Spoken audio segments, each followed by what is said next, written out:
मा भाति रूप ममलम भवतो नितांतम स्पष्टोल्लसत् किरणमस्त तमोवितानम बिंबन रवेरिव पयोधर पार्श्ववर्ती। इसको धीमे धीमे पढ़ते हैं। उच्चैरशोकतरुसंश्रितमुन्मयूख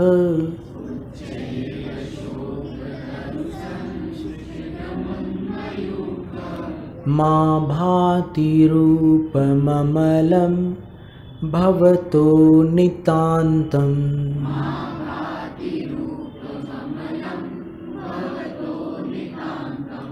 स्पष्टोल्लसत् किरणमस्ततमोवितानम्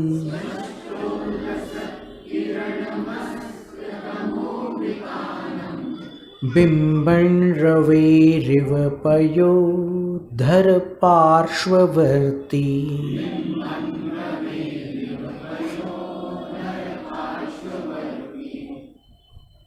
ऊंचे अशोक तरु के संश्रित यानी नीचे विराजमान। भवतो रूपम आपका रूप कैसा है और आपका रूप उन्मयूख। उन्मयूख यानी मयूख शब्द का अर्थ किरण होता है। उठती हुई किरणों वाला आपका रूप। और कैसा है आपका रूप? अमलम। अमल शब्द का अर्थ उज्ज्वल भी होता है और अमल का अर्थ निर्मल भी होता है, निर्विकार। तो आपका उज्ज्वल रूप नितांतम आभाति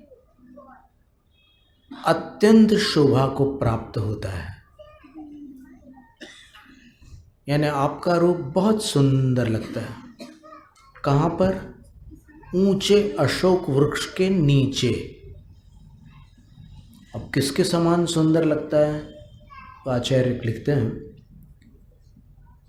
रवेह बिंबम इव, रवि के बिंब के समान। रवि कौन है? अब वो कोई रवि अंकल होंगे उनकी बात नहीं चल रही है यहाँ पर। रवि का सूर्य है, तो सूर्य के बिंब के समान। और कैसा है सूर्य का बिंब? कैसा है? स्पष्टोल्लसित किरणम, स्पष्टतः उल्लसित हो रही है किरणें जिसकी। और कैसा है? अस्त तमो वितानम, अस्त कर दिया है तम के वितान को जिसने। सूर्य कैसा होता है?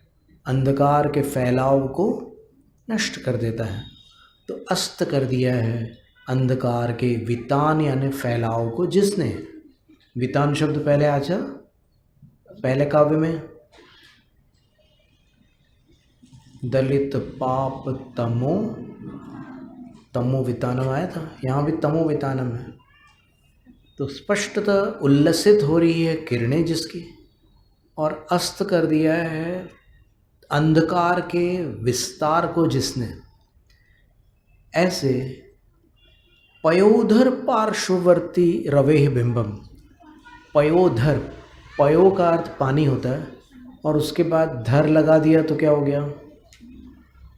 पयोधर में धर लगा हुआ है ना, तो पयः जलवाची शब्द है। जलवाची शब्द के पश्चात धर लगाने से क्या बनता है? बादलवाची की समुद्रवाची? पक्का? हाँ तो धर लगाने से बादलवाची ही बनता है। सही कहा आपने, उत्तर सत्य है।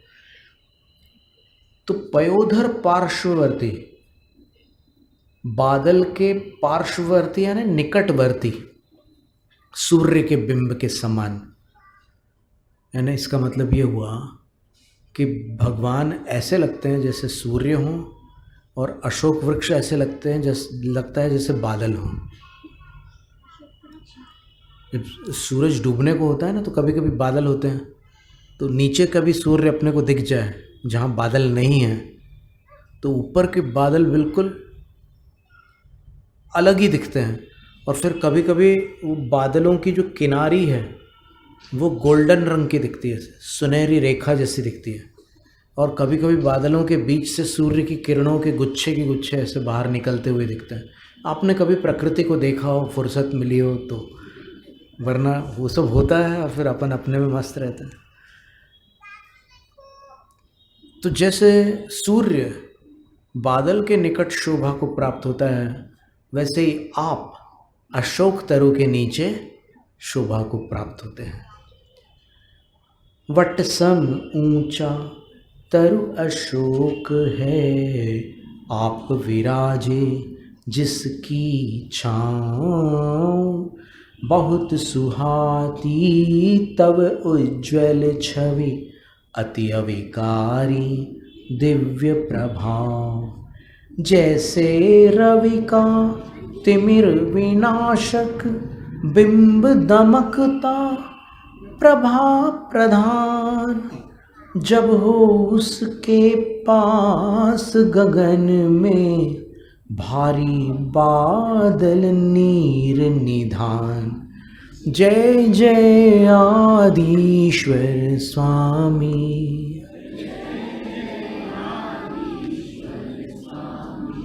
जय जय आदिश्वर स्वामी,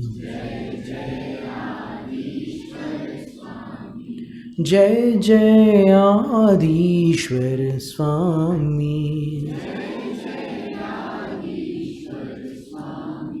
जय जय आदिश्वर स्वामी। ये अशोक वृक्ष भगवान की ऊंचाई से 12 गुना होता है, ये पहले बतला चुके हैं। और अशोक वृक्ष जितना ही एक और कुछ ऊंचा होता है ना, मानस स्तंभ। मानस स्तंभ कितने होते हैं? समूह शरण में 4 होते हैं, 4 दिशाओं में 4 मानस स्तंभ होते हैं। और कोई भी वहाँ से चढ़ेगा, समूह शरण की सीढ़ियों से अंदर आना चाहेगा तो पहले उसको मानस स्तंभ के पास आकर के नमस्कार करना होता, फिर अंदर जाता है। बृहद द्रव्य संग्रह की टीका में लिखा है कि जब इंद्रभूति गौतम, जो कि गणधर बने थे, प्रथम गणधर, वो जब मानस स्तंभ के पास आए तो फिर वो थोड़े से अचंभित हुए कि ये इतना ऊंचा खंबा, ये है क्या?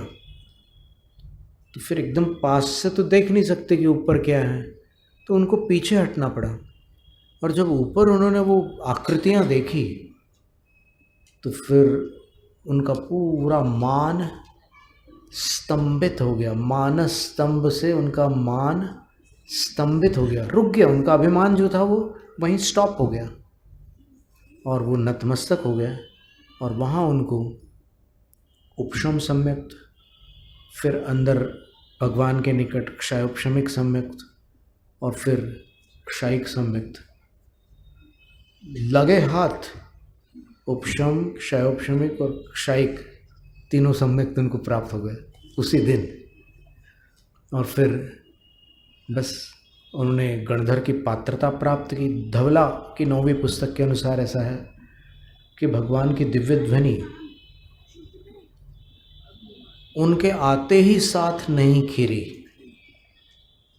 वो वहाँ आए, उन्होंने सब कुछ देखा, भगवान को अपना गुरु स्वीकार किया और फिर वहीं पर केशलोंच करके दीक्षा ली। दीक्षा लेकर रिद्धियाँ प्राप्त कर ली। और जब वो गणधर के पात्र हो गए, गणधर पद के पात्र हो गए, तब भगवान की दिव्य ध्वनि घिरी। और इस दिव्य ध्वनि को एक मुहूर्त मात्र में उन्होंने द्वादशांग के रूप में काव्य रचना में निबद्ध कर दिया, काव्य में निबद्ध कर दिया। जो भगवान की वाणी थी उसको उन्होंने कविता में निबद्ध कर दिया। बहुत बड़े, उनको कवि परमेश्वर कहते हैं गणधर देव को। गणधर देव का वर्णन अगर आप कहीं पढ़ो तो फिर आप अचंभित हो जाओगे कि वो कैसे होते हैं। आप सुनना चाहोगे? तो हम पढ़ के सुना है।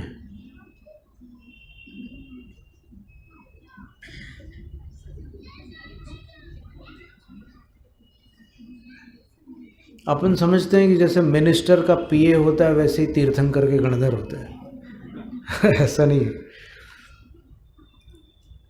देखिए,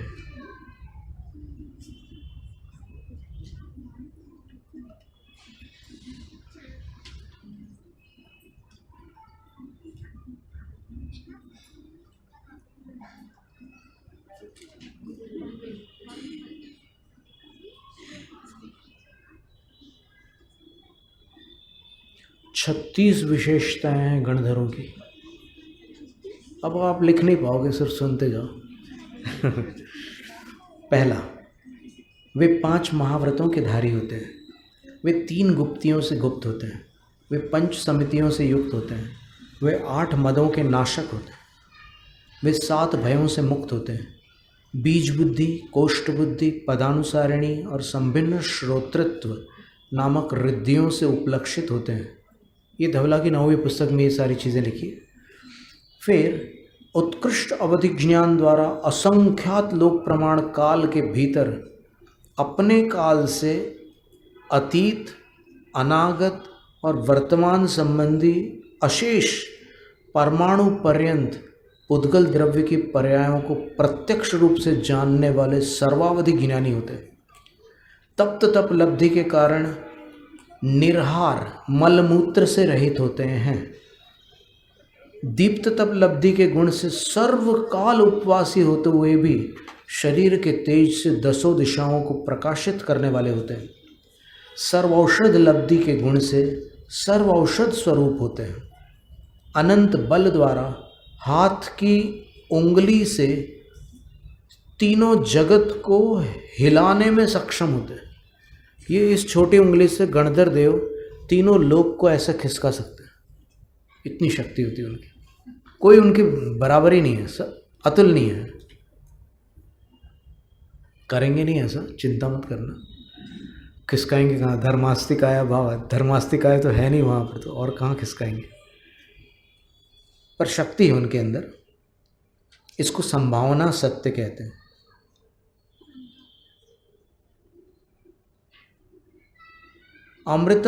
अमृतास्रवी लब्धि के बल से अंजलि पुट में पड़े हुए संपूर्ण आहारों को अमृत बनाने में सक्षम होते हैं। जो भी उनके हाथ में आ जाएगा वो अमृत बन जाएगा, ऐसी रिद्धि उनको प्राप्त है। महातप लब्धि के गुण से कल्प वृक्ष की उपमा को धारण करने वाले होते हैं। अक्षीण महानस लब्धि के बल से स्वहस्त अर्थात अंजलि पुट में पड़े आहारों के लिए अक्षय भाव उत्पन्न करने वाले होते हैं। जिस चौके में उनके आहार हो जाए, वो आहार तो लेते ही नहीं कभी, लेकिन उनके अंदर ये क्षमता होती है कि जब वो कहीं अगर वो आहार हो जाए ऐसे साधु के, तो जिस पात्र से उनको कुछ दिया गया है, जिस पात्र से निकाल कर आपने कुछ दिया है, तो वो पात्र सूर्यास्त तक खाली नहीं हो सकता, चाहे उससे सेनाएं भोजन कर ले। चक्रवर्ती की सेनाएं भी भोजन कर ले, अक्षौहिणी सेनाएं, तो भी वो बर्तन भरा का भरा रहता है सूरज डूबने तक। वो शक्ति भी उनके अंदर होती है। अघोर तप के महात्म्य से जीवों के मन, वचन और कायगत समस्त क्लेशों के निवारक होते हैं, सब कष्टों का निवारण कर देते हैं। सर्व विद्याओं द्वारा सेवित पाद मूल वाले होते हैं। आकाशचारण गुण से अशेष जीव समूह की रक्षा करने वाले होते हैं। वचन और मन से सकल पदार्थों के संपादन में समर्थ होते हैं। यानी वो जो सोच ले वो कार्य हो जाएगा, वो जो बोल दे वो सब हो जाएगा, इतनी शक्ति होती है उनमें। अणिमा आदि 8 विक्रिया रिद्धियों से देवों को पराजित करने वाले होते हैं। जबकि देव वैक्रिक शरीर लेकर ही जन्म लेते हैं, लेकिन गणधर को नहीं जीत सकते कोई। गणधर से पराजित हो जाते सारे देव। तीनों जगत के प्राणियों से ज्येष्ठ अर्थात महान होते हैं। बिना किसी शिक्षा के, बिना किसी उपदेश के अनक्षरी और अक्षरी सभी भाषाओं को भाषांतरित करने में कुशल होते हैं। किसी भी भाषा का अनुवाद करना हो तो वो कर लेंगे।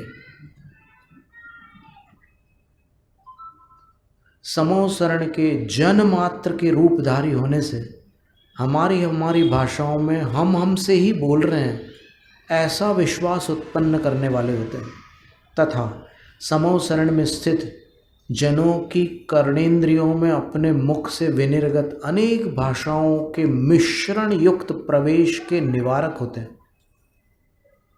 ऐसे गणधर देव तीर्थंकर की दिव्य ध्वनि के ग्रंथकर्ता अर्थात द्वादशांग के रचयिता होते हैं, और वो रचना काव्य रूप होती है। वे श्रुत केवली भी होते हैं, वे पारिणामिक प्रज्ञा के धनी होते हैं। पारिणामिक प्रज्ञा का अर्थ होता है आनुवांशिक। सारे गणधर आनुवांशिक रूप से बुद्धिमान होते हैं, उनके पूरे वंश में वो बुद्धिमानी चली आ रही होती है। आनुवांशिक का मतलब उनके पिता भी बुद्धिमान होते हैं, उनके दादा भी बुद्धिमान होते हैं, उनके परदादा भी बुद्धिमान होते हैं, और उनके और कौन से दादा, सरदादा, जितने भी पूरे वंश में सब बुद्धिमान होते हैं। वे प्रत्येक बुद्ध ऋषि होते हैं, अर्थात बिना किसी गुरु के वो ज्ञान और चारित्र को प्राप्त कर लेते हैं। प्रत्येक बुद्ध एक ऐसी रिद्धि है कि जहाँ गुरु के बिना ही ज्ञान और चारित्र प्राप्त हो जाता है। वे प्रमाद रहित होते हैं, अर्थात कभी भी उनको चर्या में कोई दोष नहीं लगता। ऐसी शुद्ध चर्या वाले होते हैं।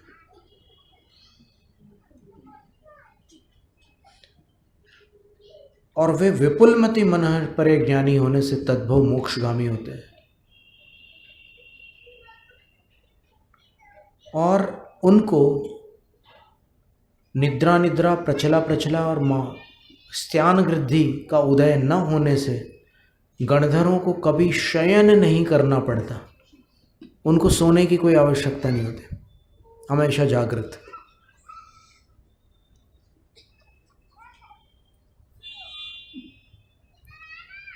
मनोबल रिद्धि के कारण वे द्वादशांग का अंतर मुहूर्त में अर्थ चिंतन कर सकते हैं। वचन बल रिद्धि से वे द्वादशांग का अंतर मुहूर्त में मौखिक पाठ कर सकते हैं।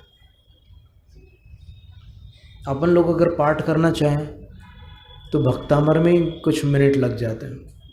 फिर सहस्रनाम करना चाहो, स्वयंभू स्तोत्र करना चाहो, कुछ करना चाहो तो 2-4 पाठ में तो 1 घंटा निकल जाए।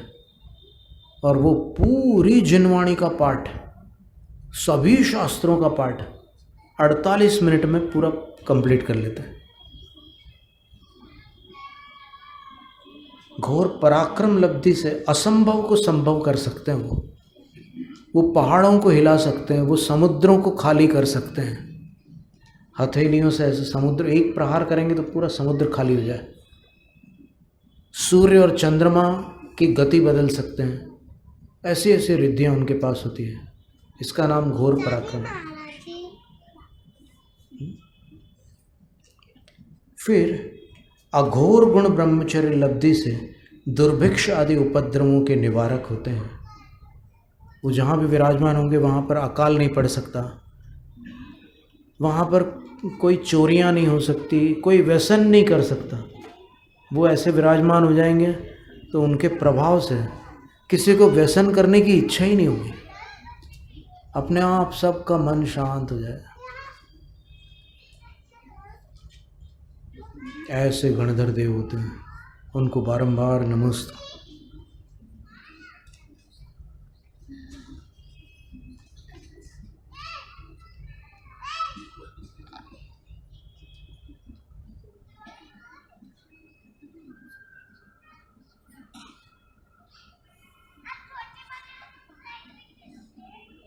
अशोक तरु प्रात्यार्य हो गया।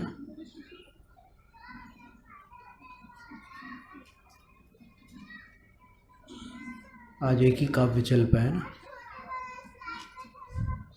यदि अपन 8 बजे प्रारंभ करें ना तो पाठ करते करते फिर थोड़ा यहाँ समय अपने को मिल जाएगा। अभी तो 9 बजने आ गए, बज ही गए। अरिहंत को नमन, अरिहंत को नमन, सिद्ध प्रभु को नमन, सिद्ध प्रभु को नमन, आचार्य को नमन, आचार्य को नमन, उपाध्याय को नमन, उपाध्याय को नमन, सर्व साधु को नमन, सर्व साधु को नमन, ये है मेरे पंच गुरु, इनको सदा नमन, इनके नमन से हो मुक्ति पथ पे गमन, इनकी ही भक्ति में हो मेरे मन वचन। अरिहंत जय जय, सिद्ध प्रभु जय जय, साधु जन जय जय, जिन धर्म जय जय, अरिहंत मंगल, सिद्ध प्रभु मंगल, साधु जन मंगल, जिन धर्म मंगल, अरिहंत उत्तम, सिद्ध प्रभु उत्तम, साधु जन उत्तम, जिन धर्म उत्तम, अरिहंत शरणा, सिद्ध प्रभु शरणा, साधु जन शरणा, जिन धर्म शरणा, चार शरण अघहरण जगत में, और न शरणा हितकारी, जो जन ग्रहण करें वे होते, अजर अमर पद के धारी, नमस्कार श्री अरिहंतों को, सिद्धि प्रदाता सिद्धों को,